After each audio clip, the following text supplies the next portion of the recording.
இந்த நீதியின் கிரியைகளை செய்ததினால் நாம் நீதிமானாக மாற்றப்படவில்லை. இயேசு கிறிஸ்துவை சொந்த இரட்சகராக ஏற்றுக்கொண்டது நிமித்தமாக என்றைக்கு இயேசு கிறிஸ்துவை ஏற்றுக்கொண்டோமோ அன்றைக்கே நாம் தேவனுடைய குடும்பத்தில் ஒரு அங்கத்தினர், பிள்ளைகளாக மாறி இருக்கிறோம்.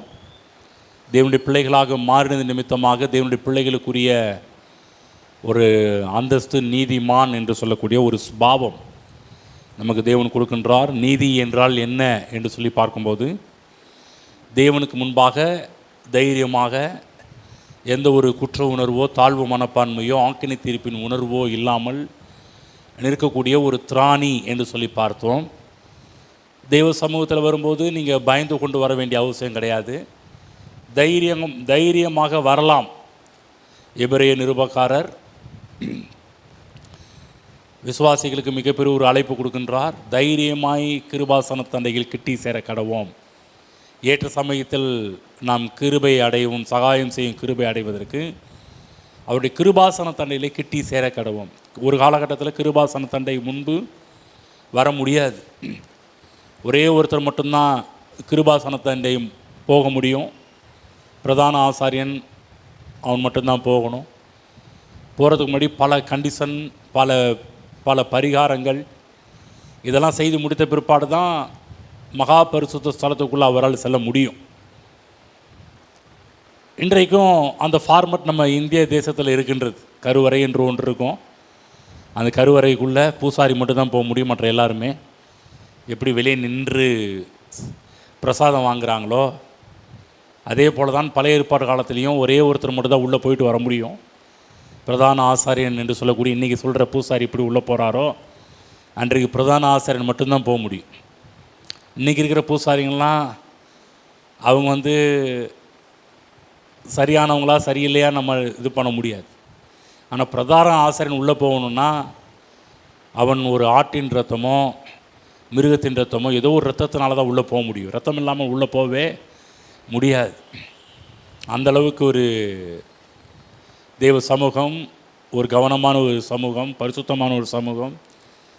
பாவத்தோடு ஒருவேளை உள்ளே போவாங்கன்னா இறந்து விடுவார்கள். அவங்க தான் உள்ளே போகும்போதே அவனுடைய ட்ரெஸ்ஸில் மணி கட்டியிருப்பாங்க. மணி சவுண்டு கேட்குறவர்களும் ஐயர் உயிரோடு இருக்கிறாருன்னு அர்த்தம். மணி சவுண்டு கேட்கல அப்படின்னா ஐயர் போயிட்டாருன்னு அர்த்தம். யார்? பிரதான ஆசாரியன் இறந்துட்டாருன்னு அர்த்தம். அந்த பிரதான ஆசாரியனை தூக்குறது கூட உள்ளே யாரும் போக முடியாது. ஆகவே கயிறு கட்டி அனுப்புவாங்க. போகும்போது எச்சரிக்கையாக கயிறு, ஒருவேளை மனுஷன் செத்து போயிட்டா என்ன பண்ணுறது, நம்ம உள்ளே போனால் நம்ம அந்த அக்கினிக்கு இரையாகி விடுவோம் என்று சொல்லி கயிறு கட்டி முன்கூட்டியே கயிறுலாம் எச்சரிக்கையாக தான் அனுப்புவாங்க பாருங்கள். அந்த மாதிரி. ஆனால் இன்றைக்கு நாம் அப்படி செல்ல வேண்டிய அவசியம் கிடையாது. கர்த்தராகிய இயேசு கிறிஸ்துவின் ரத்தம் நம்முடைய பாவங்கள் எல்லாவற்றையும் கழுவி சுத்திகரித்து நம்மை நீதிமானாக மாற்றியிருக்கிறது. இன்றைக்கு எபிரேய நிருபக்காரர் எல்லாருக்கும் ஒரு அழைப்பு கொடுக்குறார்.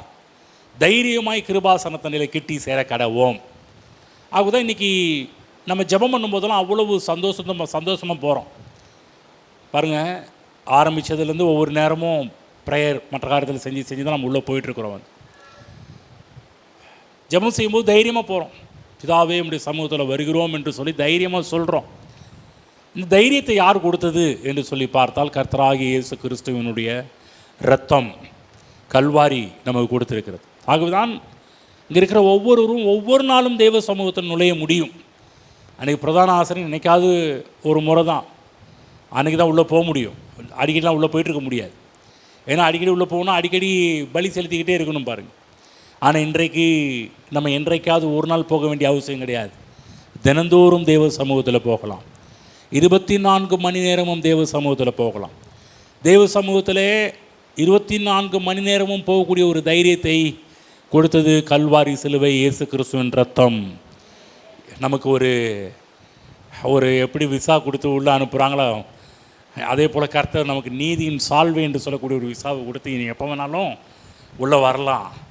இந்த க்ரீன் கார்டு ஹோல்டர்னு சொல்கிறாங்களா, அந்த மாதிரி தேவன் எப்போ வேணாலும் அவருடைய ராஜ்யத்தில் உள்ள நுழையலாம் போகலாம் என்கின்ற ஒரு அந்தஸ்தை கொடுத்துருக்கிறார். நீதிமான் என்கின்ற உணர்வு நம்முடைய வாழ்க்கையில் எப்போதும் இருக்க வேண்டும். இந்த நீதிமானுடைய வாழ்க்கையில் அவனுடைய பாதை எப்படிப்பட்டது நீதிமொழிகள் 4:18 நீதிமான்களுடைய பாதை நடுப்பகல் வரைக்கும் அதிகமாய் பிரகாசிக்கும் சூரிய பிரகாசம் போல் இருக்கும் என்று சொல்லி நாம் ஒவ்வொரு வாரமும் ஒரு சில வாரங்களாக நீதிமானுடைய லைஃப் ஸ்டைல், அவனுடைய லைஃப் எப்படிப்பட்டது என்பதை பற்றி தான் பார்த்து கொண்டிருக்கிறோம்.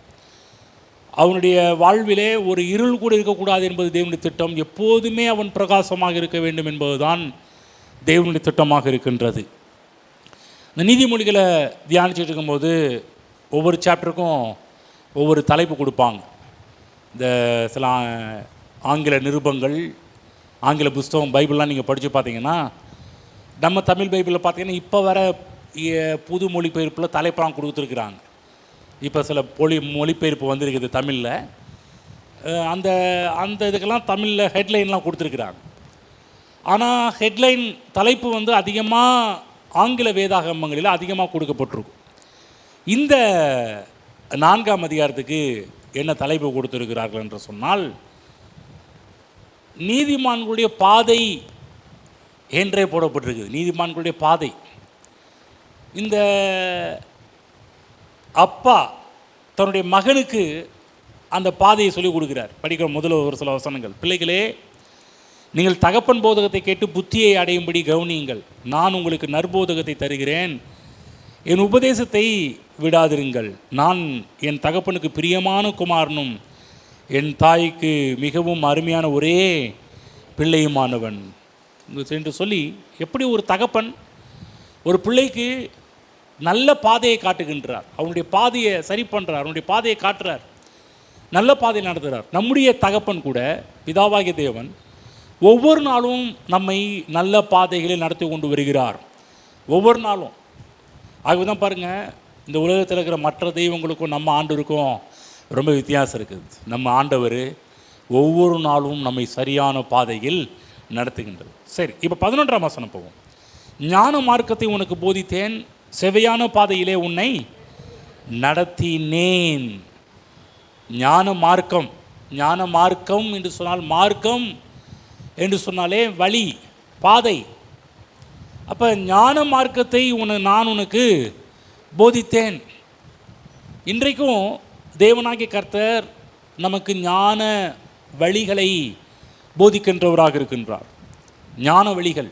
நம்ம போகிற வழி சும்மா சாதாரணமான ஒரு வழி கிடையாது. ஞான வழிகள், தேவனுடைய வழிகள், அவருடைய நோக்கம், அவர் நோக்கத்தின் வழிகள், அவருடைய திட்டத்தின் வழிகள், நம்முடைய வாழ்க்கையில் என்ன டிசைன் பண்ணியிருக்கிறார் அந்த வழிகள்.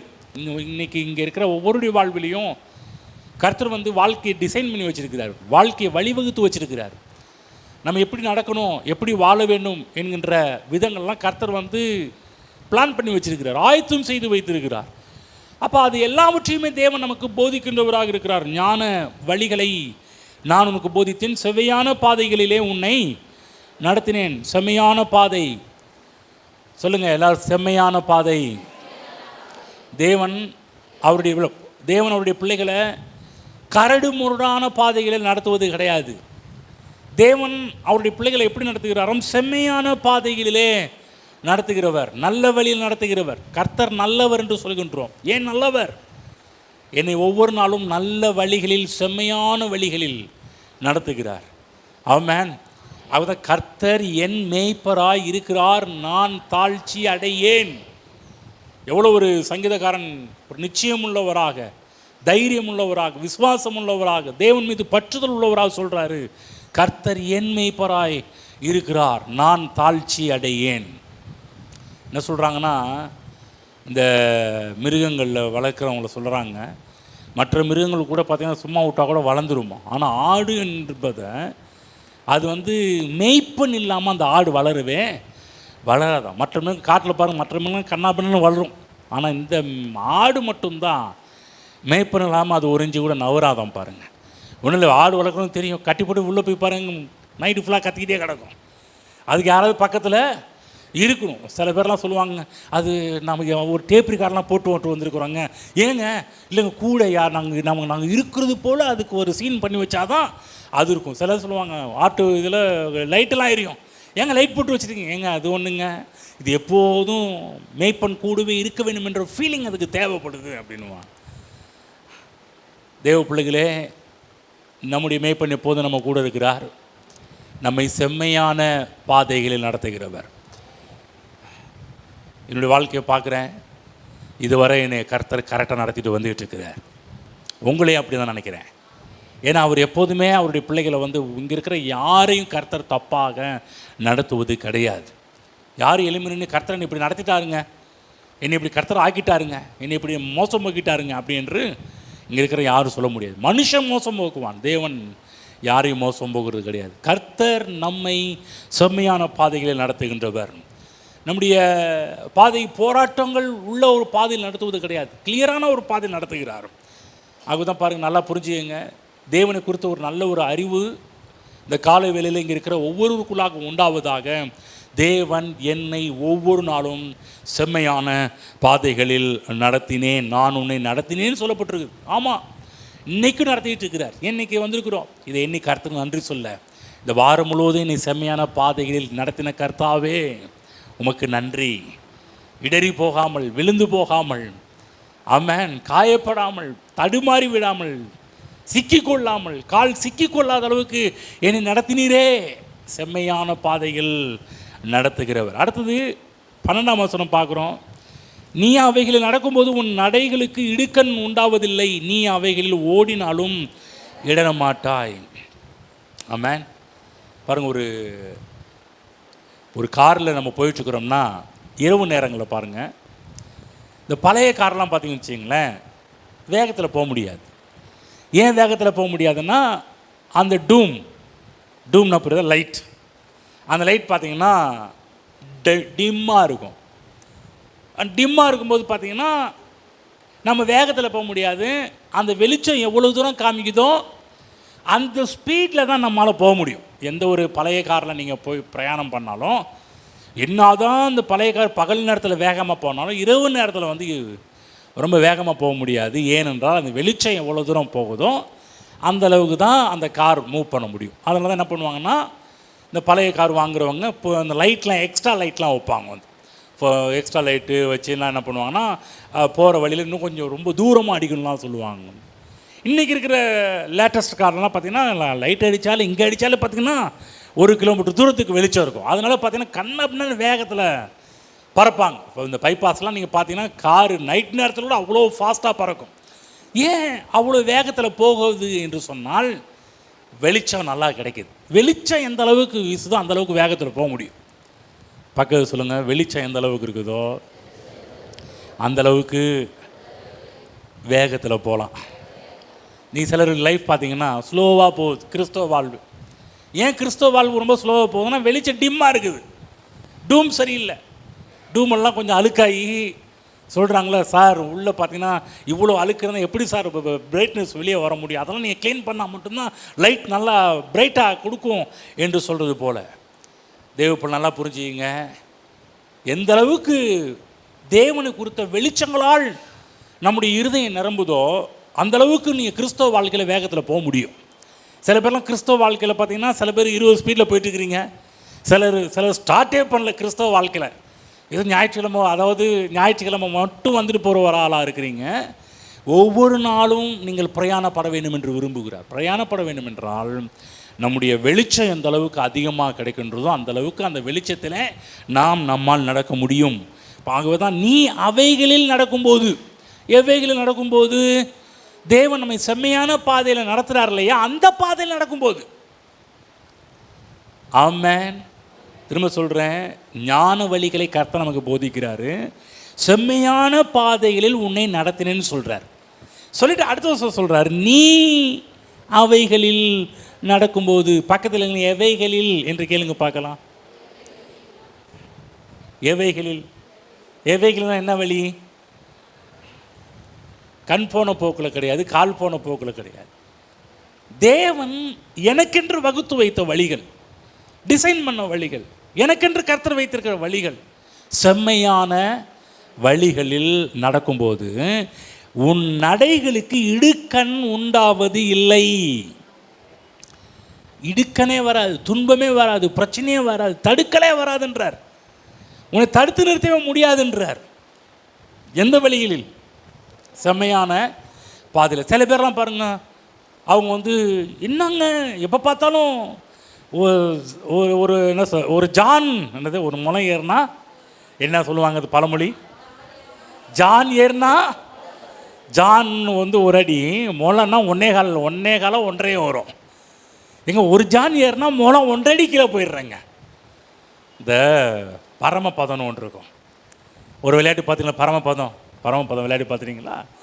பார்த்தா தாயம் போட்டால் மேலே சல்லுன்னு போகிற மாதிரி இருக்கும், பக்கத்தில் போகிற மாதிரி இருக்கும். அங்கே பாம்பு கடிச்சு கீழே சொங்கினி கீழே வந்துடும். அடா சாமி, அந்த நேரத்தில் பார்த்து அந்த தாயம் போகிற மக்கள் ஆடுவரே கடவுளே பாம்பு குத்திடக்கூடாது. எவ்வளோ பேர் இந்த விளையாட்டு விளையாடும் போதெல்லாம் கண்ண மூடி ஜெபம் பண்ணி கடவுள் கும்பிட்டுருக்காங்க தெரியுங்களா? சில பேர்லாம் நம்முடைய லைஃப் கூட ஒரு ஜான் ஏறினா ஒரு முளம் சறுக்குது. எதனால்? கிறிஸ்தவ வாழ்க்கையில் பார்க்குறோம் வந்து சில பேர்லாம் இன்றைக்கி இங்கே இருக்கிற எல்லாருடைய வாழ்க்கையில் இருக்கிற கேள்விக்கு பதிலே பேசிட்டு வரேன். ஏங்க வந்து என்னால் முன்னேறி போக முடியல, என்னால் வந்து சரியான போக முடியலையே, நல்லா ஜெபம் பண்ணிட்டு இருக்கிறேங்க, மாதத்தில் பார்த்தீங்கன்னா ஒரு 2-3 நாள் ஜெபம் பண்ணுறேன், அப்புறம் திரும்ப சோர்ந்து போயிடுறேன், நான் டல்லாகிடுறேன், ரொம்ப கஷ்டமாயிருது, பிரச்சனை வந்துடுது, அது வந்து இது வந்துடுது, தடுக்கி விழுந்துடுறேன். நல்லா கவனமாக கேளுங்க. தேவன் நம்மை செம்மையான பாதைகளில் நடத்துகின்றார், ஞான வழிகளில் நடத்துகின்றார். அதான் அவங்க அப்பா தகப்பன் பிள்ளைக்கு சொல்கிறாரு, நீ அவைகளில் நடக்கும்போது, தேவன் காண்பித்த செம்மையான வழிகளில் நடக்கும்போது நீ உன் நடைகளுக்கு இடுக்கண் உண்டாவது இல்லை. இடுக்கண் உண்டாவது கிடையாது, பிரச்சனை வராது, தடுக்கி விழமாட்டேன், விழுந்துட மாட்டேன். ஒரு ஜான் ஏறினா முளம் ஏறும், ஜானி ஏறும் முளமும் ஏறும். ஒரு ஜான் ஏறினா முளம் சறுக்காது, மேலே ப்ராக்ரஸ் தான், முன்னேற்றம் தான். எப்போதும் தேவன் அவருடைய வழிகளில் நமக்கு முன்னேற்றத்தை தான் வச்சிருக்கிறார், வழி பின்னேற்றம் கிடையாது. தேவனுடைய வார்த்தையெல்லாம் பாருங்கள், கர்த்தர் உன்னை சகல ஜாதிகளில் உன்னை மேன்மையாக, இப்படி தான் சொல்லப்பட்டிருக்குது.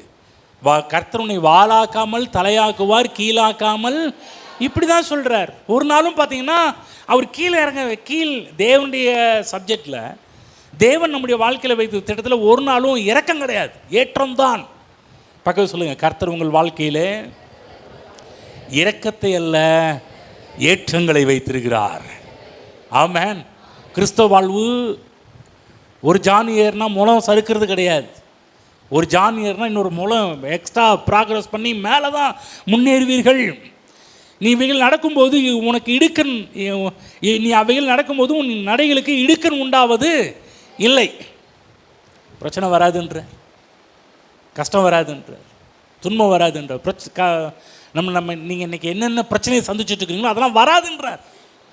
நீ நினைக்கிறீங்களா ஏன் வந்துச்சுன்னு நினச்சிட்டு இருக்கிறீங்களா? இதெல்லாம் ஏன் வந்துச்சுன்னு நினச்சிட்டு இருக்கிறீங்களா? ஒன்று நான் அவைகள் நடக்காத போது நடக்கின்ற காரியங்கள். 13ஆம் வசனம் படிக்கிறேன், அதில் 12 படிக்கிறேன் பாருங்கள். நீ அவைகளில் ஓடினாலும் இடர மாட்டாய். எவைகளில்? தேவன் காண்பித்த வழிகளில் நீ போயிட்டே இருந்தாலும் நீ இடறி விட மாட்டே அப்படின்ற சொல்கிறாங்களா? சொல்லுவாங்க, கிறிஸ்துவ வாழ்க்கையில் நம்மளால் வேகத்தில் போக முடியலைங்க, வேகத்தில் போக முடியலைங்க, என்னங்க தத்தி போக வேண்டியதாக இருக்குது, விழுந்து போக வேண்டியதாக இருக்குது சொல்கிறாரு. இவர் சொல்கிறாரு, நீ ஓடினாலும் இடர மாட்டாய். பக்கத்தில் ப்ளஸ் பண்ணுங்க. செம்மையான பாதையில் நீங்கள் நடக்கும்போது நீங்கள் ஓடினா கூட இடறி விழ மாட்டீர்கள், தடுக்கி விழ மாட்டீர்கள், உங்களை தடுத்து நிறுத்த முடியாது. இப்போ புரிஞ்சிச்சிங்களா? ஒன்றும் இல்லை, பாஸ்டமாக சொன்னதை நான் இப்போ சொல்கிறேன். அவங்க வேறு வே ஆஃப் ப்ரெசன்டேஷனில் சொன்னாங்க, நான் உங்களுக்கு சொல்கிறேன் இன்னொரு ப்ரெசன்டேஷனில் சொல்லிட்டு இருக்கிறேன். வந்து ரெண்டும் ஒன்று தான். புரிஞ்சிச்சிங்களா? இவைகளில் நடக்கும்போது நீங்கள் இடர மாட்டீங்க. அவங்க சொன்னாங்க பாருங்கள், அதெல்லாம் நீங்கள் ஃபாலோ பண்ணி போனீங்கன்னா கண்டிப்பாக இடறி விழுவீர்கள். ஆனால் தேவன் செம்மையான வழி தான் வச்சிருக்கிறார், அதில் போகும்போது நீங்கள் இடறி விழ மாட்டீர்கள். 14ஆம் வசனம், துன்மார்க்கருடைய பாதையில் பிரவேசியாதே, தீயோருடைய வழியில் நடவாதே. இதெல்லாம் என்ன? நீதிமானுடைய பாதையை பற்றி பேசிட்டு வர. ஏப்பா உன்னுடைய பாதை எப்படிப்பட்டதாக இருக்கணும்? துன்மார்க்கருடைய பாதையில் பிரவேசியாதே. புரியுதா என்ன சொல்லிட்டு இருக்கிறேன்னு? ரட்சிக்கப்பட்டவர்கள் துன்மார்க்கனின் பாதையில் செல்ல கூடாது, செல்ல முடியாது. தீயோருடைய வழியில் நடவாதே. ஆனால் இன்றைக்கி என்ன நடந்துகிட்டு இருக்குது? இன்றைக்கி ஏன் நம்முடைய லைஃப் வந்து தேவன் சொல்கிற மாதிரி இல்லை என்பதை பற்றி தான் இன்றைக்கி சில காரியத்தை சொல்லிட்டு இருக்கிறேன். உன்னுடைய பாதை நடுப்பகல் வரைக்கும் அதிகமாய் பிரகாசிக்கிற சூரிய பிரகாசம் போல் இருக்கும் என்பதுதான் கர்த்தருடைய திட்டம். ஆனால் இன்றைக்கி நம்முடைய லைஃப் ஏன் அந்த மாதிரி இல்லை என்பதற்கு சில காரணத்தை பேசிட்டு வரோம். என்ன பேசிட்டு வரோம் அப்படின்னு சொல்லும்போது, துன்மார்க்குடைய பாதையில் பிரவேசியாதே. அவங்க போகிற வழியில் போயிட்டுருக்காது. அவங்க வாழ்கிற இன்றைக்கெல்லாம் பாருங்கள், அவன் பாருங்க நல்லா இருக்கிறாங்க, அவன் சர்ச்சுக்கு போகிறான்னா நம்ம கேட்குற கேள்வி பாருங்க. அவன் கூட பாருங்கள் சர்ச்சுக்கு வரும், ஞாயிற்றுக்கிழமை சர்ச்சுக்கு போகிறான்னா நம்ம தாங்க மாங்குன்னு காலில் சீக்கிரம் எழுந்திரிச்சிட்டு வேகத்தில் போய் சர்ச்சுக்கெல்லாம் வரோம். அவன் ஜெபம் பண்ணுறானா, நம்ம தாங்க விழுந்து ஜெபம் பண்ணுறாங்க. நமக்கு இந்த ஜெபம் இருக்குது, அந்த ஜெபம் இருக்குது, உபவாச ஜெபம் இருக்குது, 7 நாள் 21 நாள் 40 நாள் கடுங்காப்பி உபவாச ஜெபம்லாம் இருக்குது, எச்சு முழுகாமல் பண்ணுற ஜெபம் உபவாசம்லாம் இருக்குது. நமக்கு எவ்வளவு ப்ரேயர் இருக்குது. ஆனால் நம்ம விழுந்துடுறோம். அவன் ஏன் நல்லா இருக்கிறான்? கவனமாக கேளுங்க தேவ பிள்ளைகளே. தேவன் அவருடைய பிள்ளைகளுக்கு வகுத்த வழி பாதை என்ன? நடுப்பகல் வரைக்கும் உங்கள் லைஃப் எப்படி அதிகமாய் பிரகாசிக்கிற சூரிய பிரகாசத்தை போல இருக்க வேண்டும் என்பது கர்த்தருடைய திட்டம். ஏன் இல்லை? நம்ம என்ன பண்ணுறோம்? ஆற்றுல ஒரு கால், சேத்துல ஒரு கால் வச்சுக்கிட்டு இருக்கிறோம். அதான் பிரச்சனையே. என்னென்னா, துன்மார்க்கருடைய பாதையில் பிரவேசியாதே, தீயோருடைய வழியில். ஆனால் இன்றைக்கி கிறிஸ்தவங்க என்ன பண்ணுறாங்கன்னா, தப்பாக எடுத்துக்கூடாது. இங்கே இருக்கிறவங்க சில பேர் வேஷம்தான் போட்டுக்கிட்டு வராங்க, சில பேர் நடிக்கிறார்கள். தயவுசெய்து சொல்கிறேன், நடிக்காதீர்கள். பக்கம் சொல்ல நடிக்காதீங்க. என்னை மாதிரி சிரிச்சுக்கிட்டே சொல்லுங்கள், அப்போ தான் நல்லாயிருக்கும். சொல்லுங்கள், நடிக்காதீங்க, வேஷம் போடாதீங்க. துன்மார்க்கருடைய பாதையில் பிரவேசியாதுன்னா நம்ம அப்படியே வாழ்ந்துக்கிறோம். இங்கே வந்தால் வேறு மாதிரி வாழ்ந்துக்கிறோம். அப்படி இல்லை, எல்லா இடத்துலையும் ஒரே மாதிரி வாழணும். கிறிஸ்தவ பிள்ளைங்க என்று சொல்லக்கூடியவங்க நீதிமான்கள் எப்போதுமே அவங்க துன்மார்க்கத்தை விரும்புகிறது கிடையாது. ஆனால் சில பேர் துன்மார்க்குடைய பாதையில் பிரவேசித்து தீயோருடைய வழியில் நடப்பதனால தான் பிரகாசத்தை பார்க்க முடியல. அடுத்தது, அதை வெறுத்து விடு, அதன் வழியாய் போகாதே, அதை விட்டு விலகி கடந்து போ. பக்கத்தில் படித்தது உங்களுக்கு புரிஞ்சிச்சான்னு கேளுங்க பார்க்கலாம். என்ன புரிஞ்சிச்சு? காலையிலேயாவா நாங்கள் ஏதாவது ஒரு ஆசீர்வாதமாக கொடுப்பீங்கன்னு வந்து அந்த மாதிரிலாம் சொல்லிட்டு இருக்கிறீங்களே, பைபிளில் போடப்பட்டிருக்குது. அதை வெறுத்து விடு, அப்புறம் அதன் வழியாய் போகாது, அதை விட்டு விலகி கடந்து போ. நீதிமானுக்கு முடிவு நன்றாக தெரியும். என்ன முடிவு? நீதிமானுடைய முடிவே ஜீவ பாதை, ராஜ பாதை தான் நீதிமானுடைய பாதை. நீதிமானுடைய பாதையோ ராஜ பாதை என்று சொல்லப்பட்டிருக்கு. தேவன் நீதிமானுடைய பாதையை அவ்வளவு அழகாக வடிவமைச்சிருக்கிறார். சில இடத்துல நம்ம தான் என்ன பண்ணிடுறோம், அந்த வழியை விட்டு வெளியே போயிடுறோம். தேவன் நம்மளை வெளியே அனுப்புறது கிடையாது. நம்ம வெளியே போயிட்டு கடத்தில் கஷ்டப்பட்டு திரும்ப உள்ளே வரோம். என்ன பண்ணுறது? கர்த்தர் நீதிமான் 7 முறை விழுந்தாலும் எழுந்திருப்பான்ற மாதிரி திரும்ப திரும்ப விழுவுறோம், திரும்ப திரும்ப எழுந்துக்கிட்டே இருந்துக்கிட்டு இருக்கிறோம் வந்து. ஆகவே நல்லா கவனமாக கேளுங்க. அவர் கொடுக்குற வெளிச்சத்தில் நீங்கள் நடந்து பாருங்கள், உங்கள் நடைகளில் ஒன்றும் பிசகுவது இல்லை. தேவன் வகுத்த வழிகள், தேவன் நமக்காக திட்டம் பண்ணின வழிகளை நடந்து பாருங்கள், பிரச்சனையே வராது, கஷ்டமே வராது, கண்ணீர் இருக்காது, அந்த இடத்துல புலம்பல் இருக்காது, கதறுதல் இருக்காது, ஒரு ஏமாற்றம் இருக்காது. அந்த இடத்துல எப்போ பார்த்தாலும் வந்து நம்முடைய வாழ்வை நொந்து கொள்கிற ஒரு வார்த்தைகள் வரவே வராது.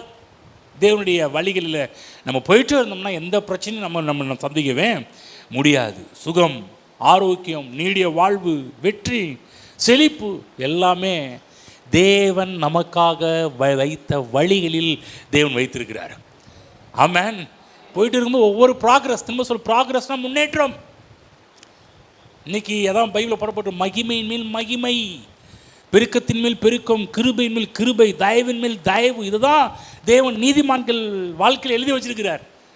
இல்லைங்க போன மாதம் நல்லா இருந்தாங்க, இந்த மாதம் போச்சுங்க, அப்படி கிடையாது. போன மாதம் நல்லா இருந்தாங்க, இந்த மாதம் அதை விட சூப்பராக இருக்கிறேங்க. ஆமென்.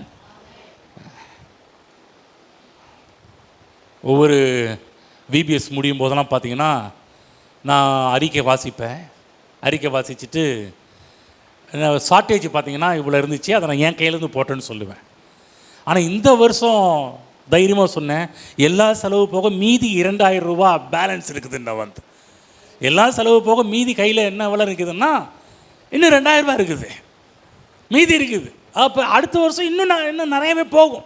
ப்ராக்ரஸ் எப்போதுமே இப்படி இருக்காது, லைஃப் எப்போதுமே இப்படி இருக்காதுப்பா. லைஃப் நாட்கள் ஆக ஆக வேறு மாதிரி லைஃப் போயிட்டே இருக்கும். முன்னேற்றத்தின் மேல் முன்னேற்றத்தை பார்த்து கொண்டே இருப்பீர்கள். ஆமென்.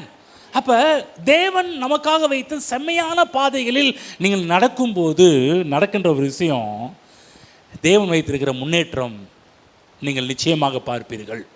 அதில் 14ஆம் வசனம் படிக்கிறேன், திரும்ப படிக்கிறேன். துன்மார்க்கருடைய பாதையில் பிரவேசியாதே, தீயோருடைய வழியிலே நடவாதே, அதை வெறுத்து விடு, அதன் வழியே போகாதே, அதை விட்டு விலகி கடந்து போ.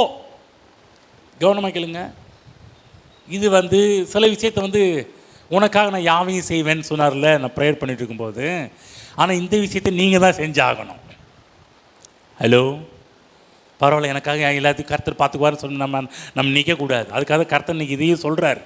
எப்போ உனக்காக நான் எல்லாவற்றையும் செய்வேன், நீ பாட்டுக்கு நான் உனக்கு செய்வேன், நீ பாட்டுக்கு உன் இஷ்டத்துக்கு ஆடக்கூடாதுப்பா, நீ என் இஷ்டத்துக்கு ஆடுன்றார். நீ நான் உனக்காக எல்லாம் செய்வேன், நீ பாட்டு வேற துன்மார்க்குடைய வழியில் போகக்கூடாது. உனக்காக நான் எல்லாவற்றையும் செய்கிறதுனால நீ உனக்காக நான் வைத்திருக்கிற செம்மையான பாதைகளிலே நடக்க பாரு, பிரயாசப்படு. என் இஷ்டத்துக்கு உன் வழியை கொண்டு வா, என் திட்டத்துக்கு உன் வழியை கொண்டு வா, என் நோக்கத்துக்கு உன் வழியை கொண்டு வா, என் சித்தத்துக்கு உன்னுடைய வழியை கொண்டு வா. ஆமென்.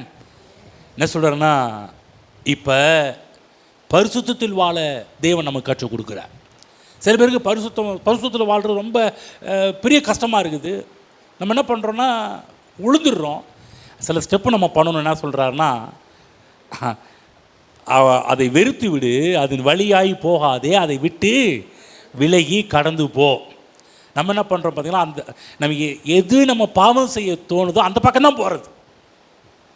அந்த பக்கம் போகும்போது வாசம் இருக்கும். நம்ம என்ன பண்ணுவோம், நம்ம முடிவு பண்ணணும், இந்த பக்கம் போனால் ஒரே ஒரு உதாரணம் சொல்கிறேன். இப்போ எல்லோரும் சில பேருக்கு பார்த்தீங்கன்னா இந்த குடிப்பழக்கம் இருக்கும். குடிப்பழக்கம் உள்ளவங்க என்ன பண்ணால், இந்த பக்கம் போனால் தான் குடிப்பேன், இந்த பக்கம் போனால் இது ஆகும்னு தெரிஞ்சா, நான் சொல்கிறேன் அந்த பக்கமே நீங்கள் தலை வச்சு படுக்கக்கூடாது, அந்த பக்கமே என்ட்ராகக்கூடாது. அப்போ என்ன பண்ணும், வேறு டைரெக்ஷனில் போக ஆரம்பிக்கணும். அந்த பக்கம் போனால இல்லை, நான் அப்படியே கால் இழுக்குதுங்க, கை போகுதுங்க, அப்படியே போகுதுங்க, என்னையும் அறியாமல் போகுது. அப்படி இல்லை, நீங்கள் சில காரியத்தை டிசைட் பண்ணி சொல்கிறாரு, அதை வெறுத்து விடு, அதன் வழியாகி போகாதே, அதை விட்டு விலகி கடந்து போ. ஆமாம். இன்னொன்று, அந்த வழியாக போகிறது மட்டும் இல்லை, சில நேரத்தில் பார்த்தீங்கன்னா உதாரணம் ஒரு இது, அதே போல் நீங்கள் எல்லாவற்றையும் நீங்கள் வச்சு முடிவு பண்ணிக்கணும். நான் சொல்கிற இந்த பழக்கத்தை மட்டும் சொல்கிறேன். சில பழக்கங்கள் உங்களுக்கே தெரியும் என்னென்ன பழக்கங்கள் இருக்குது. அந்த பழக்கம்னா அந்த பக்கமும் போகக்கூடாது. ரெண்டாவது, அப்படிப்பட்ட ஆட்களோடும் நட்பை வைத்துக் கொள்ளக்கூடாது. நம்ம என்ன பண்ணுறோம், இந்த குடிக்கிற நண்பர்களோடு பழக என்ன பண்ணுவோம், அவங்க பேசுகிற பேச்சே நம்மளை கொண்டு போகும். இல்லைங்க, சும்மா தாங்க போனேன், அந்த ஸ்மெல்லு இழுத்துருச்சுங்க, நான் சும்மா தாங்க போனேன், சும்மா அந்த டம்ளர் வாயில் ஒரு சொட்டு பட்டுருச்சுங்க, அப்படியே நான் மயங்கிட்டேங்க. இல்லை, ஆகவே தான் அப்படிப்பட்ட நண்பர்கள் ஒருவேளை உங்களுக்கு இருப்பாங்கன்னா டாட்டா பாய் பாய் அப்படின்றணும். இல்லைப்பா நான் பார்த்துக்கிறேன், இல்லை வாடா மாமா, வாடா மச்சான்னா, சரிடா மச்சான் நான் இங்கேயே கொஞ்சம் வேலை இருக்குது நான் பார்த்துக்கிறேன்னு சொல்லி இங்கேயே இருந்தோம். அந்த வழியில் போகக்கூடாது. நான் சொல்கிறேன், இதே மாதிரி எல்லா வழிகளுமே நீங்கள் முடிவு செய்ய வேண்டும். முன்னாடி தம் அடிச்சுட்டுக்கலாம், தம் அடிக்கிற பசங்க வந்தாங்கன்னா கொஞ்சம் அவாய்ட் பண்ணிக்கணும். அந்த பக்கம் போனீங்கன்னா கொஞ்சம் அந்த புகை சுமல் இழுக்கும்போது உங்களை கவர்ந்து இருக்கும். சில இடத்துல பார்த்தீங்கன்னா பீர், இது குடித்தா உடம்புக்கு ஆபத்துப்பா, பீர் குடித்தா உடம்புக்கு நல்லது, இதை குடி அப்படின்னுவாங்க. ஏங்க, குடிக்கிறதே தப்பு, அதனால் பீர் குடிக்கிறது இல்லை. கொஞ்சம் ஒயின் குடிச்சிக்கலாம். இப்போ ஒயின்லாம் ஒன்றும் எங்கள் பைபிளே போடப்பட்டிருக்குது இல்லைங்க. ஒயின் ஆண்டவர் ஒயின் சாப்பிட்டாரு, பைபிளில் நிறைய பேர் ஒயின்லாம் சாப்பிட்ருக்குறாங்க. அப்போ நம்மளை நீ ஒயின், நீ சாராயம், தண்ணி, பீர் இது அடிக்காதப்பா, உங்கள் பைபிள் முறைப்படி ஒயின் சாப்பிடுன்னு கடைசியில் அப்படியே கொஞ்சம் போகும். அப்புறம் லைஃப்பில் உங்களை என்ன பண்ணணும்னா அங்கேயே உட்கார வச்சிருவாங்க. கவனமாக கேளுங்க, இவையெல்லாம் உங்களை தப்பான வழியில் கொண்டு போகும். மாம்சத்தில் நடக்கின்ற ஒரு காரியம். இதை விட்டு விலகு, அதை விட்டு விலகி கடந்து போ. இப்போ நல்லா கவனிக்கணும். அன்றைக்கி நேரத்தில் பார்த்திங்கன்னா நம்ம அந்த லைன்லேயே போகிறதுனால நம்ம மாட்டிக்கிறோம். சில ஸ்டெப்ஸை நம்ம தான் எடுத்தாகும். கர்த்தர் நமக்காக யாவையும் செய்து முடிப்பார். ஆனால் ஒரு கண்டிஷன் அப்ளை. என்ன கண்டிஷன் அப்ளைனா, அவர் செம்மையான பாதையில் நடத்துறதுனால அந்த வழியிலே போகும்போது நல்ல முன்னேற்றத்தை பார்க்க முடியும். கர்த்தர் நடத்துவார்னு சொல்லி நம்ம இஷ்டத்துக்கு வாழ்ந்துட்டு இருந்தோம்னா, திரும்ப சொல்கிறேன், நீங்கள் இடறி விழுவது நிச்சயம், நீங்கள் பிரச்சனைக்குள் போவது நிச்சயம். கர்த்தர் எல்லாம் உங்களுக்காக யாவையும் செய்து முடிப்பார்னு சொல்லி உங்கள் இஷ்டத்துக்கு நீங்கள் வாழ்ந்துட்டு இருந்தீங்கன்னா வாழ்க்கை அது வேறு லைனில் போக ஆரம்பிக்கும். கர்த்தனுக்காக யாவையும் செய்வார் என்பது விசுவாசிப்பது மட்டுமல்ல, அவர் வைத்த செம்மையான வழிகளில் நடக்கும்போது அவர் சொன்னது மாதிரியே நீதிமான்களுடைய பாதை நடுப்பகல் வரைக்கும் அதிகமாய் பிரகாசிக்கிற சூரிய பிரகாசம் போல் இருக்கும். அநேகருக்கு தேவன் கொடுக்கின்ற ஆசீர்வாதம் வேணும். ஆனால் தேவன் காட்டுகின்ற செம்மையான பாதைகளை அவாய்ட் பண்ணுறாங்க. அது வேணாங்க. அவர் கொடுக்குற காசு போதும், அவர் கொடுக்குற ஆசீர்வாதம் போதும், அவர் கொடுக்கின்ற எல்லாம் வேணும். அவர் கொடுக்குற எல்லாம் வேணும்னா அவருடைய பாதைகளில் நாம் நடக்க வேண்டும், செம்மையான பாதைகளில் நடக்க வேண்டும். அப்போ தான் அவர் கொடுக்கின்ற எல்லா ஓட்டமும் உங்கள் வாழ்க்கையில் ஸ்டெடியாக இருக்கும், ஸ்டாண்டர்டாக இருக்கும், நிலைத்து இருக்கும். உங்கள் வாழ்க்கையில் முன்னேற்றத்தை பார்த்து கொண்டே இருப்பீர்கள். ஒரு நாளும் கீழே போகவே போகாது. உங்கள் லைஃப்பில், உங்களுடைய சார்ட்டில், உங்களுடைய பங்கு சந்தையில், உங்களுடைய எப்போதும் ஏற்றம்தான். டிக்கெட்ஸிலே போகலாம். பயந்து ஐயோ ஒரு வேலையில் டிக்கெட் டக்குன்னு இறங்கிட்டா என்ன பண்ணுறது, ஷேரில் இறங்கிட்டா இல்லை சொல்கிறேன். எப்போ நான் உனக்கு காட்டுறேன், நீ பாதையில் போகிறதுனால நீ டிக்கெட்டுக்கு உன் ஷேர் மேலே போயிட்டு தான் இருக்க முடியும். நீ எப்போல்லாம் டிக்கெட்டு மேலே தான் போகும், கீழே இறங்கவே இறங்காது. பக்கத்து சொல்லுங்கள், தேவனுடைய பாதையில் போகும்போது இரக்கத்தை நீங்கள் பார்க்க மாட்டீர்கள், ஏற்றத்தை மட்டுமே பார்ப்பீர்கள். ஆமென். அது எப்படியா, நடுப்பகல் போன வாரம் சொல்லியா, நடுப்பகல்னா அந்த நிழல் கூட உன் லைஃப்பில் வரக்கூடாது, கொஞ்சம் இருள் கூட உன் லைஃப்பில் என்ட்ராகக்கூடாது. அப்படிப்பட்ட ஒரு லைஃப்பை தேவன் நமக்காக வைத்திருக்கிறார். அநேக நேரத்தில் நம்ம தேவன் வைத்த செம்மையான பாதையில் செல்லாத போது நடக்கின்ற ஒரு விஷயம் என்னென்னா, ரோமர் 1:21 போய்க்குங்க. ரோமர் 1:21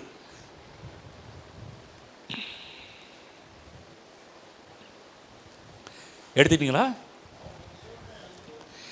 அவர்கள் தேவனை அறிந்தும்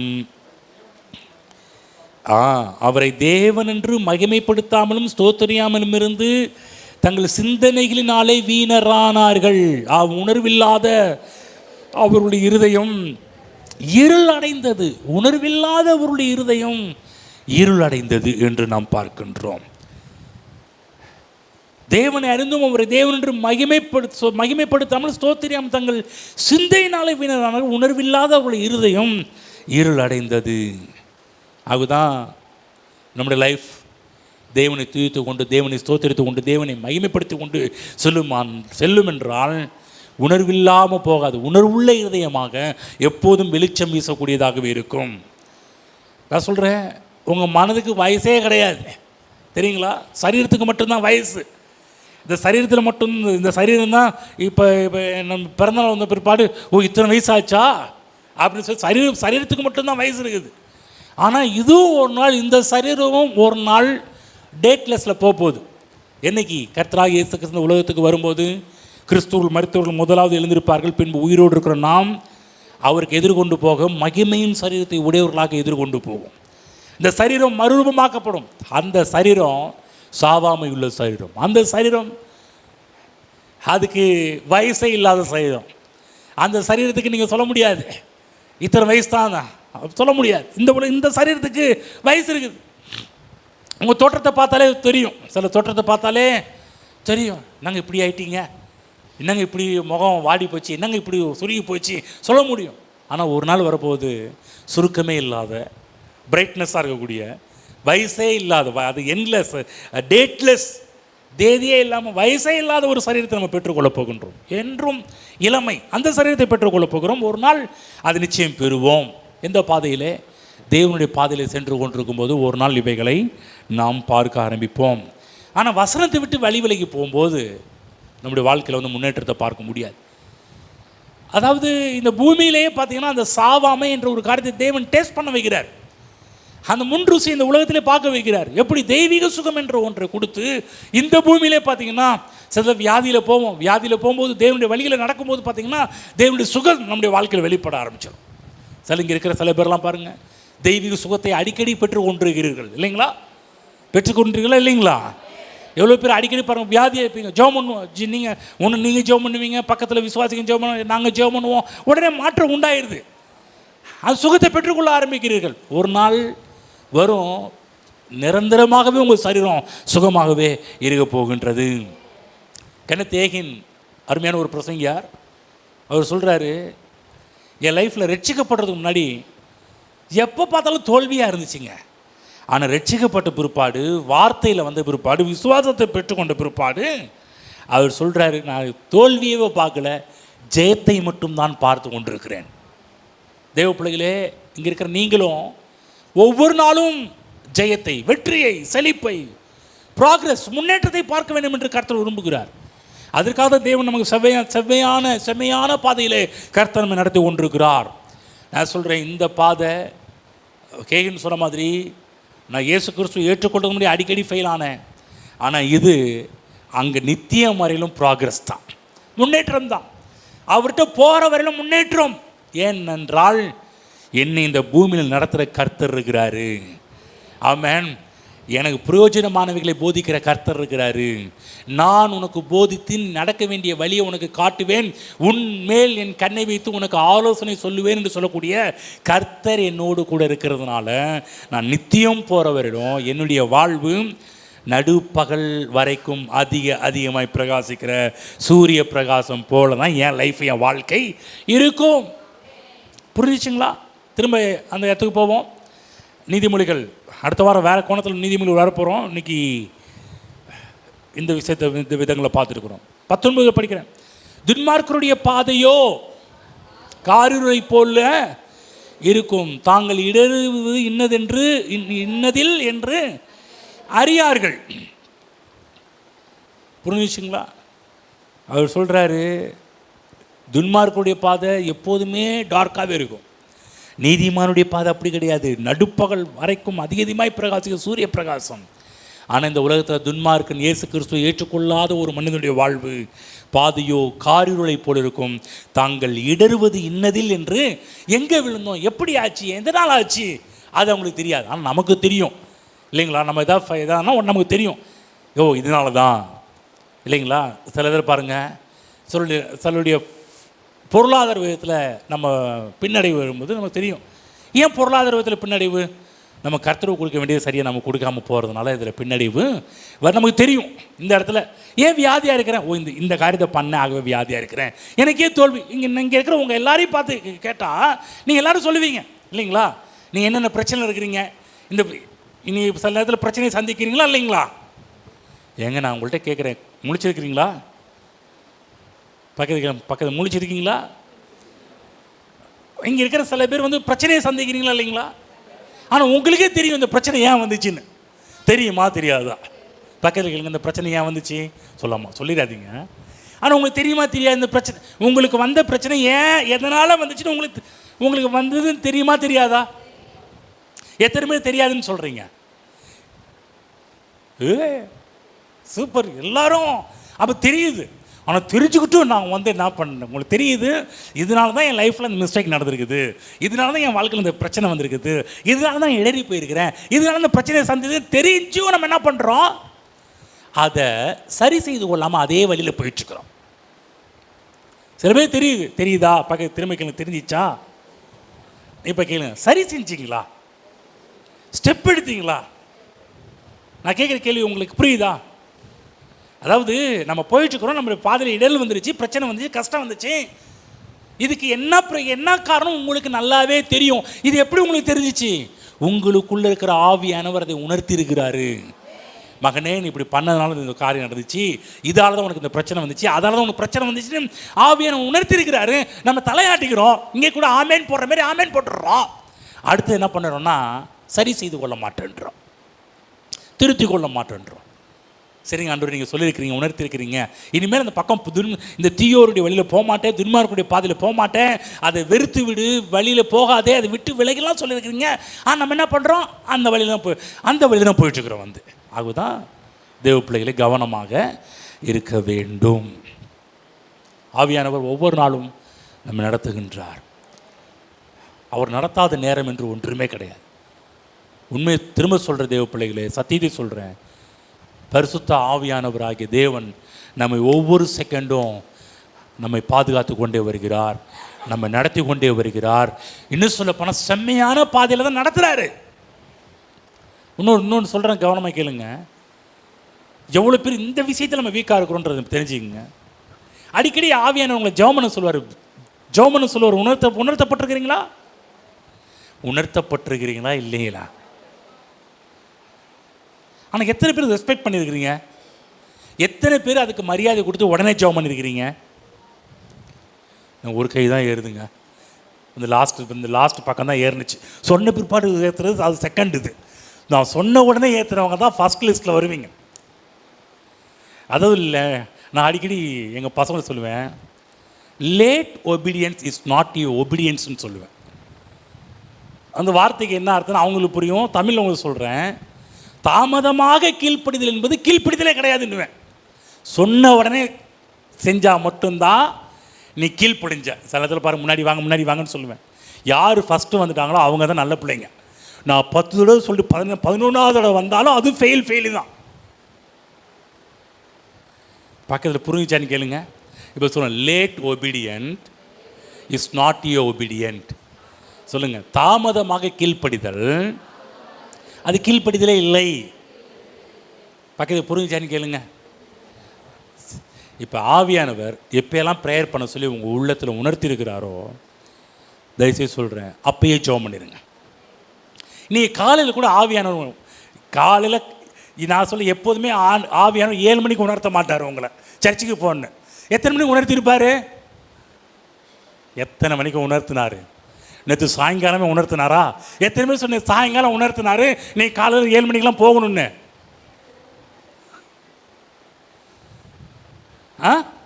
சில பேர் உணர்த்தவே இல்லையா? எப்போ எதுக்கு கை தூங்கினாலும் பிரச்சனையா அவர்கிட்ட அப்படின்னு நினைக்கிறீங்களா? அதாவது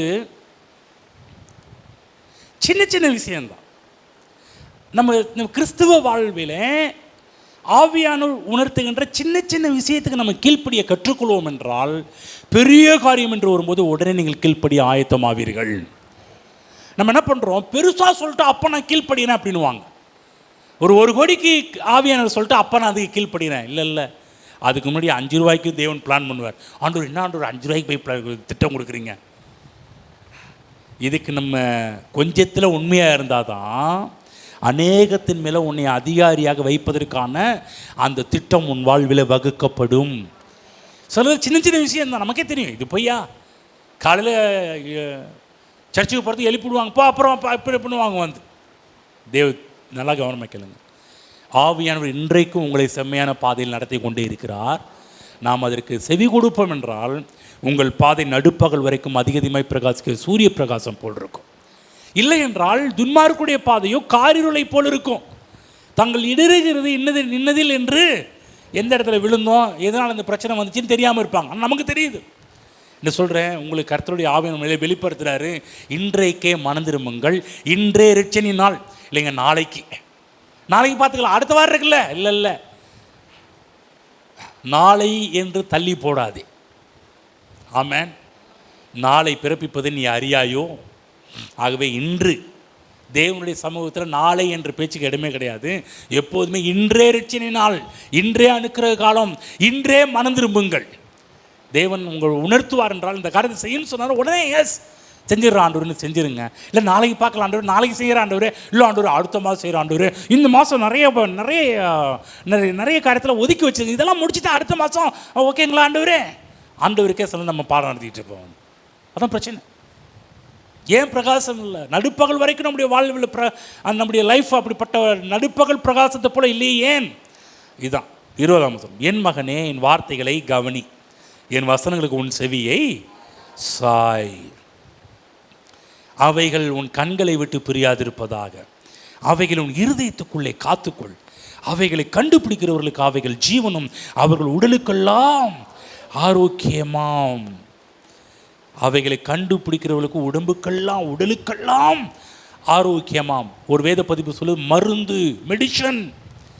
இந்த வசனத்தை கண்டுபிடிக்கிறவர்களுக்கு பைபிள், அவைகளை கண்டுபிடிக்கிறவர்களுக்கு எவைகளை, வசனங்களை கண்டுபிடிக்கிறவர்களுக்கு, செம்மையான வழிகளை கண்டுபிடிக்கிறவர்களுக்கு அவைகள் ஜீவனும் அவர்கள் உடலுக்கெல்லாம் மருந்தாகும். மருந்து சொல்லுங்க, மருந்து, மெடிசன். பைபிளில் ஒருத்தர் இருந்தார், மோசஸ். அருமையான மனுஷன், நல்ல ஒரு மனுஷன் மோசே. இந்த மோசே பார்த்தீங்கன்னா தேவனுடைய வார்த்தைக்கு அப்படியே கீழ்ப்படிந்தவர். தேவன் சொன்ன எல்லா காரியத்துக்கும் நோ நோ என்று சொல்லலை, கீழ்ப்படிந்துட்டே வந்தார். அவர் லைஃப் எப்படி இருந்துச்சு சரிங்களா? 120 வயசு ஆகும்போது, எத்தனை வயசு? 120 வயசு ஆகும்போது, கவனமாக கேளுங்க, அவர் முன்னாடியே சொல்லிட்டாரு. ஒரே ஒரு இடத்துல தேவன் சொன்னார், இதை பார்த்து பேசினார். பேசாமல் போய் அடித்தார். ஏன் அடித்தார்னா, மக்கள் பண்ண டார்ச்சரில் போய் அடிச்சிட்டார். அதனால் சில பிரமாணங்கள் மாற்றி அமைக்கப்படுகின்றது. என்னென்னா, நீ கானானுக்கு நீ போக மாட்டப்பா அப்படின்ட்டார். ஆனால் என்ன பண்ணுறாருன்னா, நீ கானானுக்கு போக மாட்டேன், ஆனால் அந்த கானானை பார்க்குறதுக்கு அவனுக்கு ஒரு வாய்ப்பு கொடுத்து என்ன பண்ணுறாருன்னா, கொஞ்சம் இந்த மலை மேலே ஏறிவான்றார். சொல்லுங்கள், எது மேலே ஏறிவா? எத்தனை வயசில் பார்க்க, எத்தனை வயசுன்னு கேளுங்க பார்க்கலாம். 120 வயசுல எந்த மலை மேலே ஏறிவா? இப்போ நம்ம சொல்கிறோம், இன்றைக்கி நம்ம எல்லோரும் இந்த மலை மேலே ஏறுவோன்னு சொன்னால் எத்தனை பேர் ரெடி ஆவீங்க? அதாவது ரெகுலராக, அதாவது எத்தனை பேர் ரெடி ஆவீங்க? எத்தனை பேர் ரெடி ஆவீங்க? இந்த மலை மேலே ஏறலான்னு எத்தனை பேர் ரெடி ஆவீங்க?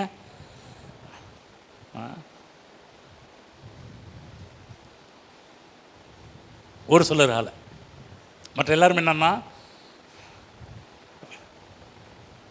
மெத்தையிலையா சர்ச்சு வச்சிருக்கிறீங்க, இத்தனை படிக்கட்டு ஏறி மேலே வரணுமேங்க யா சர்ச்சுக்கு. சாமி, இங்கேருந்து 15 படிக்கட்டு தாங்க, 15 படிக்கட்டு ஏறினா மெத்தையில் சர்ச்சுக்கு வந்துடலாம். ஆனால் அந்த 15 படிக்கட்டு ஏறுறதுக்கு அள்ளு தட்டிடுது.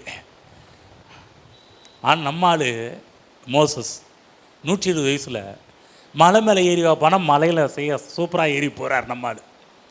எப்படி? அவர்கள் உடலுக்கெல்லாம் ஆரோக்கியமாம். மருந்து. தேவனுடைய வார்த்தை தான் மோசேக்கு மருந்தாக இருந்தது. அதுதான் பைபிள் போடப்பட்டிருக்குது, வெள்ளியோடும் பொண்ணோடும் புறப்பட பண்ணினா அவர்கள் கோத்திரத்தில் பலவீனப்பட்டவன் ஒருவனும் இல்லை. பாருங்க, மோசேயினுடைய சரீரம் எப்படிப்பட்டதாக இருந்துச்சு.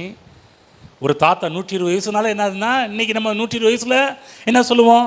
எங்கள் நரைச்சி போனாலே தாத்தான்றாங்க. சில இளம் வயசில் இருக்கிறவங்க முடி நரைச்சி போனாலே எங்களை பாட்டின்லாம் கூப்பிட்றாங்க, பாஸ்டர்லாம் சொல்கிறாங்க. அதனால அந்த வெள்ளையை மறைக்கிறதுக்கு அந்த டை இந்த டையெல்லாம் போட்டு தாத்தா பாட்டின்னு சொல்லக்கூடாதுன்றதுக்காகவே டையெல்லாம் போட்டு ஒரு வழி பண்ணிடுறது. நம்மளும் இப்போ 120 வயசில் அழகாக மலை மேலே ஏறி போகிறார். இன்னொன்று பாருங்கள், மலை மேலே இருந்துட்டு கொஞ்சம் பார்ப்பான்றார். அது எவ்வளோ தூரம் தூரமாக இருக்குது. இன்றைக்கி ஏற்காடு பெரிய பெரிய மலைகளில் பார்த்தீங்கன்னா ஃபைனாக்குலர் வச்சுருப்பாங்க. அது காசு இருக்குது. நீங்கள் போய் இந்த இடத்துல போனீங்கன்னா, லேடி சீட்டா ஜென்ஸ் சீட்டா? லேடி சீட் தானே ஏற்காட்டில். லேடி சீட்டில் ஃபைனாக்குலர் இருக்கிற இடம் அதுங்க லேடி சீட்டு. லேடி சீட்டில் ஃபைனாக்குலர் இருக்குது. நீங்கள் அங்கேருந்து அந்த ஃபைனாக்குலர் பார்த்தீங்கன்னா சொல்லுவாங்க, அங்கேருந்து பார்த்தா மேட்டூர் டேம் பார்க்கலாங்க அப்படின்வாங்க. அங்கேருந்து பார்த்தா சேலத்தில் எந்த வியூவும் உங்களால் பார்க்கலான்வாங்க. போயிருக்கீங்களா? அங்கேருந்து எது நீங்கள் நின்று பாருங்கள், மேட்டூரும் தெரியாது, ஒன்றும் தெரியாது. ஆனால் எதில் பார்த்தாலும் தெரியும் உங்களுக்கு. ஆனால் நம்மால் மோசஸ் அவரை மலை மேலே ஏறி நிற்க வச்சு, எப்போ அவர் காணானை பாருப்பா, அங்கே காணானை பார்க்குறது மட்டும் இல்லை, இங்கே பாரு மோசஸ், இங்கே பாரு அந்த இடம் தான் யோசிப்புக்கு வச்சுருக்கேன், யோசிப்பின் பிள்ளை எப்ராஹிமுக்கு, மனாசேக்கு அந்த இடம் தான்ப்பா, இங்கே பிறகு இது காத்துக்குப்பா, அது பாருப்பா சிமியோனுக்குப்பா, அது பார்ப்பா இவங்களுக்குப்பா, அது பார்ப்பா இவங்க. அங்கே இருந்தே என்ன பண்ணுறாரு நம்ம ஆள் மோசஸ், ஃபைனாக்குலர் இல்லாமல் என்ன அழகாக பார்க்குறார். கண் எப்படி இருக்குது? பிரைட்டாக இருக்குது. எதனால்? உடலுக்கெல்லாம் ஆரோக்கியமாம்.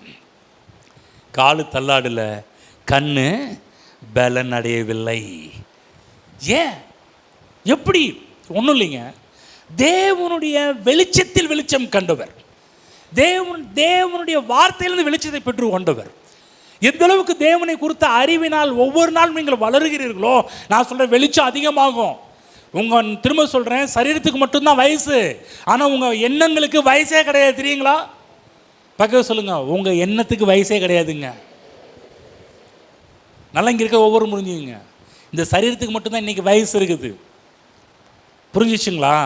அதாவது இயேசு கிறிஸ்து சொல்கிறாரு, உங்கள் மாம்சம் பலவீனம் உள்ளது, உங்கள் ஆவியோ உற்சாகம் உள்ளது. அது என்றும் இளமை. நம்முடைய மனம் ஆவி என்றும் இளமை. இந்த சரீரம் மட்டும்தான் வீக்கு. அநேக நேரத்தில் நம்ம என்ன பண்ணுறோம், நம்முடைய மனதிலையும் நம்ம என்ன பண்ணுறோம்னா, கொஞ்சம் தப்பான எண்ணத்தெல்லாம் கொண்டு போய் வச்சுட்டு மனதையும் சிலதில் சோர்வடைய பண்ணிடுறோம். நீ நிறைய பேர் பாருங்கள், சரீரம் நல்லாயிருக்கும், மனம் சோர்வாகி மனம் சோர்வாக சோர்வாக சோர்வாக சரீரமும் சோர்ந்து போயிடுது.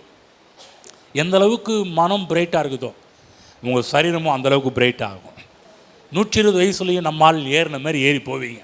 அங்கேருந்து எல்லாத்தையும் பார்த்தது மாதிரி நீங்கள் சொல்லுவீங்க, எனக்கு ஃபைனாக்குலர் வேணாம்ப்பா, இங்கேருந்து பார்த்தாலே மேட்ரு மட்டும் இல்லையா தள்ளி இருக்கிற மாதேஸ்வரம் மலையும் தெரியுது.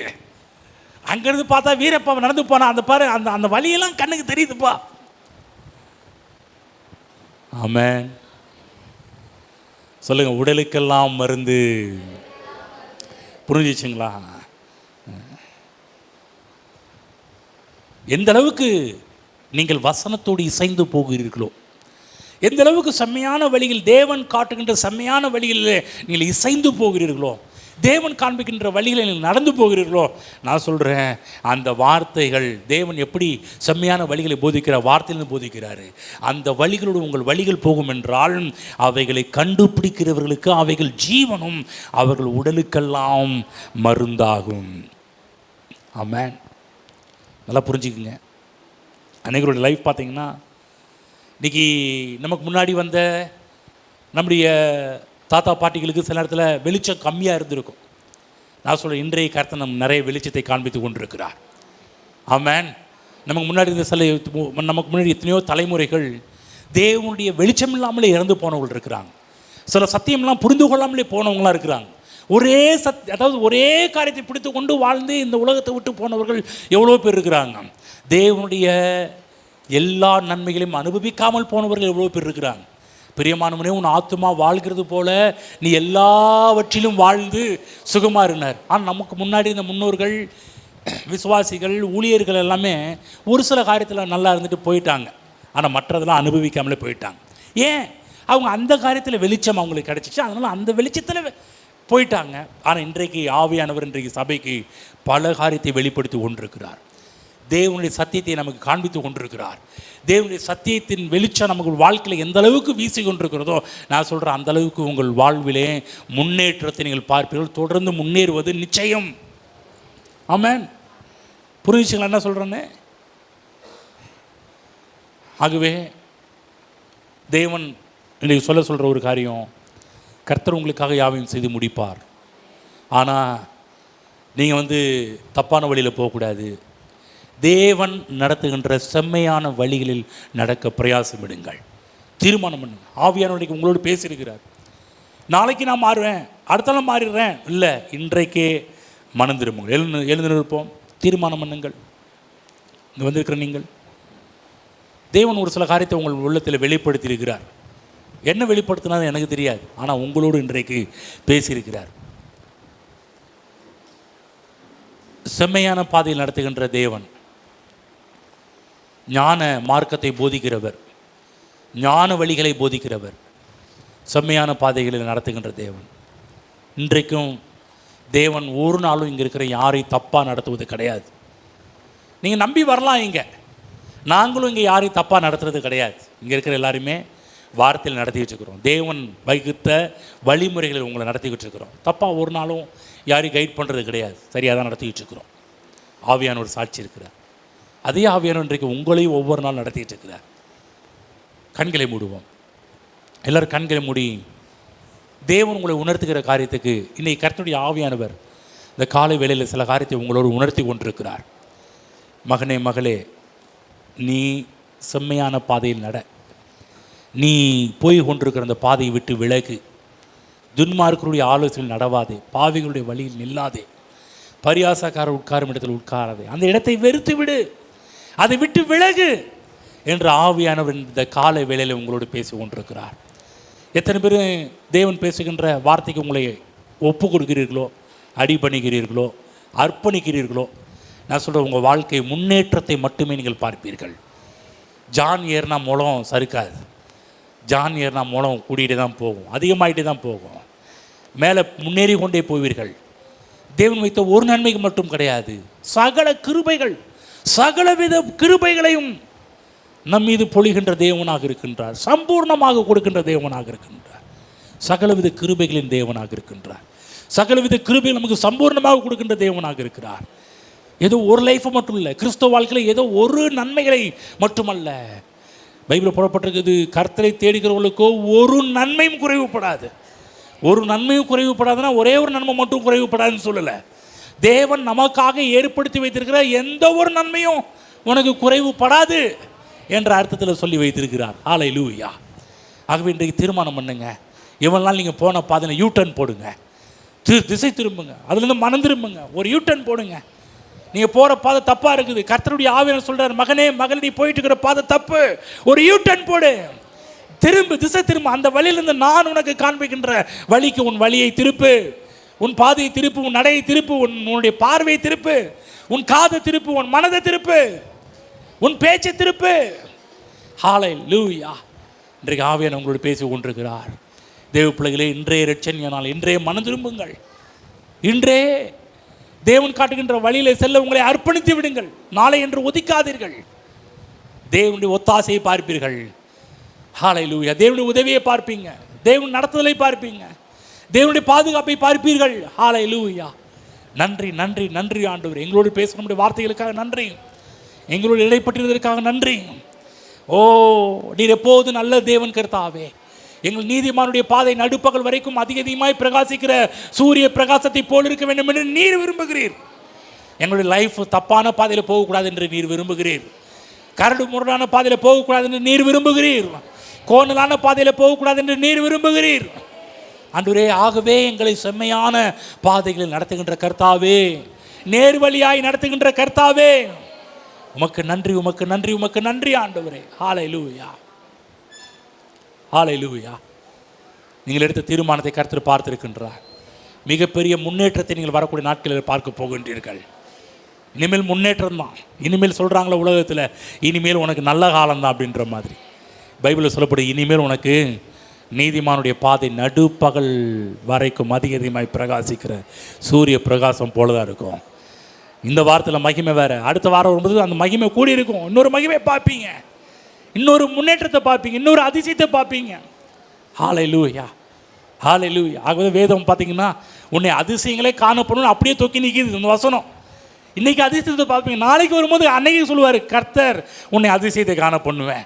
என்ன அதிசயம் ஆண்டவர்? நேற்று பண்ண அதிசயமா இல்லை, இன்னைக்கு பண்ணுற அதிசயம் வேற மாதிரி இருக்கும். நாளைக்கு அந்த அதிசயத்தை பார்க்கும்போது கர்த்தர் அப்பயே சொல்லுவார், உன்னை அதிசயங்களை காண பண்ணுவேன். அப்போ பார்ப்பீங்க தேவனுடைய அதிசயம் கொஞ்சம் வித்தியாசமாக இருக்கும். இன்று முதல் உன்னை ஆசீர்வதிப்பேன்னா அப்படியே நிப்பாட்டுறது கிடையாது. ஒவ்வொரு நாளும் இந்த ஆசீர்வாதம் நேற்று போல் இன்று கிடையாது, இன்று போல் நாளையும் கிடையாது. மாறிக்கொண்டே இருக்கும், மாறிக்கொண்டே இருக்கும். அது புதுசாகி கொண்டே இருக்கும். முன்னேற்றம் முன்னேற்றம் நடுப்பகல் வரைக்கும் அதிகமாய் பிரகாசிக்கிற சூரிய பிரகாசத்தை போல் நீங்கள் பார்ப்பீர்கள். ஹல்லேலூயா.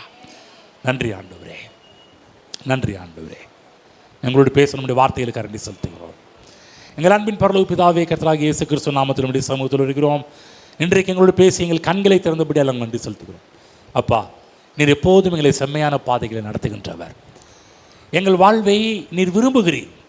நாங்கள் எல்லாவற்றிலும் வாழ வேண்டும் என்று விரும்புகிறீர். ஏதோ ஒரு நன்மையை பெற வேண்டும் என்பது உடைய திட்டம் அல்ல.